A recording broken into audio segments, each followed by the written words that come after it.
علي يا حرمتك وينا بضوء حلوة والسحر عزبينا.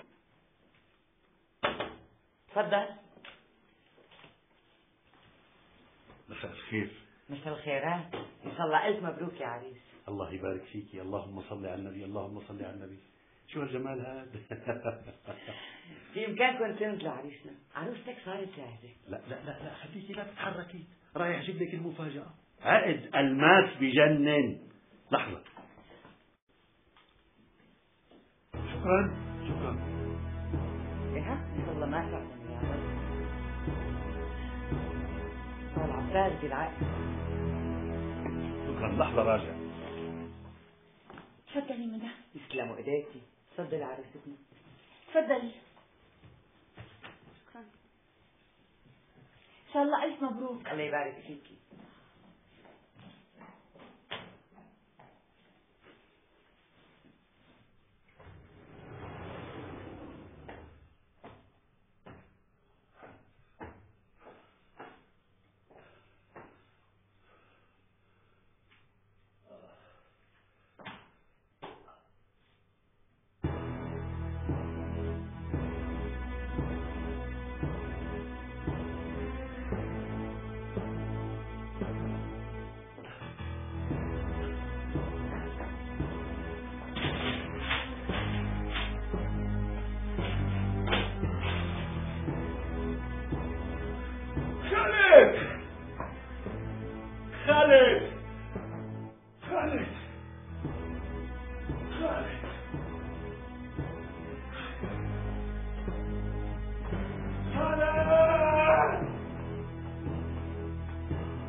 قدروني يا خالد.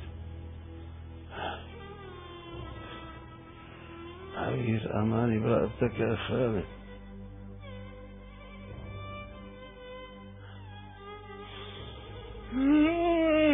أستاذ عمر،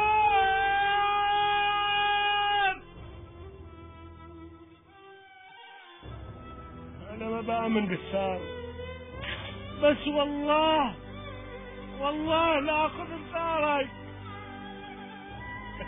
أستاذ عمر،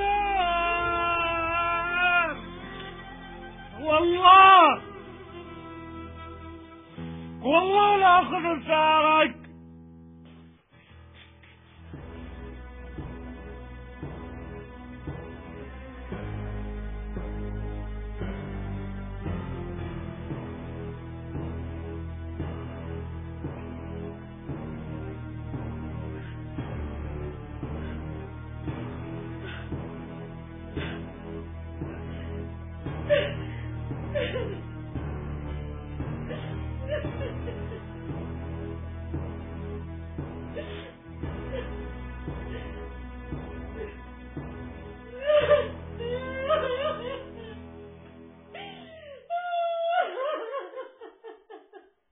موزع العناصر كلها منيحة حول الفيلا يا فؤاد.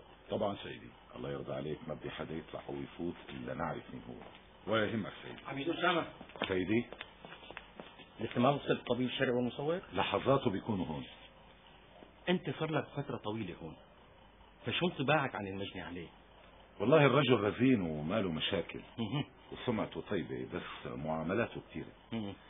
بعدين هو مدير عام لشركة تستورد معدات طبية، وبنفس الوقت هو رئيس مجلس إدارتها.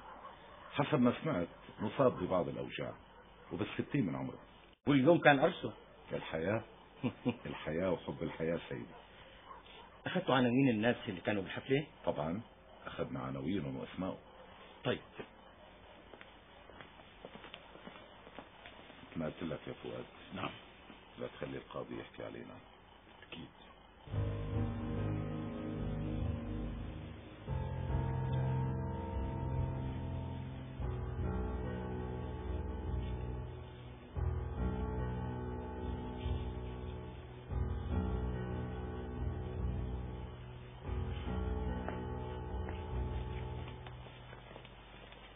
احترامي سيدي. وينكم يا دكتور؟ انتوا بتعرفوا انه بشغلنا كل دقيقة مهمة. الحقيقة ما كنت بالبيت، هلا خبروني.